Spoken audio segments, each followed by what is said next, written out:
আসসালামু আলাইকুম বন্ধুসকল, আজি মই আপোনালোকক দেখুৱাম হাজি গামছা কেনেকৈ বান্ধিব লাগে।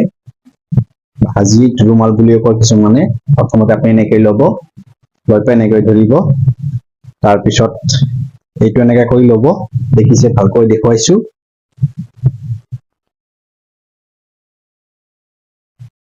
বাছ এনেকৈ কৰি লোৱাৰ পিছত ধৰি ল'ব। ইমান ধুনীয়াকৈ মেৰুৱাই ল'ব।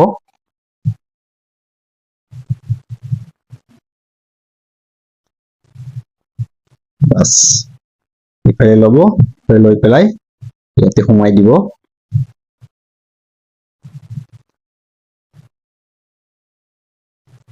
এইটো দিয়া হ'ল। এতিয়া এইটো পাৰ্ট থাকিল, এইটো পাৰ্ট আৰু এনেকৈ ধুনীয়াকৈ মাৰি ল'ব, মেৰুৱাই মেৰুৱাই ইয়াতে ল'ব।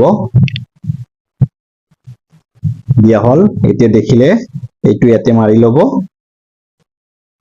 এইটো দেখিছে কিমান ধুনীয়াকৈ দিলো। এতিয়া দেখিছে কিমান ধুনীয়া হৈছে। Thank you. যদি আপোনালোকৰ ভিডিঅ'টো ভাল লাগে, মোৰ এই গামছা বান্ধাৰ ষ্টাইলটো, আপোনালোকে মোৰ ভিডিঅ'টো শ্বেয়াৰ কৰি দিব আৰু কমেণ্ট কৰিব কেনে হৈছে। নেক্সট আৰু ভাল ভিডিঅ' দেখাম আৰু বেলেগ বেলেগ ষ্টাইলত গামছা বন্ধা দেখাম। হাজি গামছা কেনেকৈ বান্ধিব লাগে বা কিছুমানে ৰুমাল কয়, বান্ধিব পাৰে। Thank U.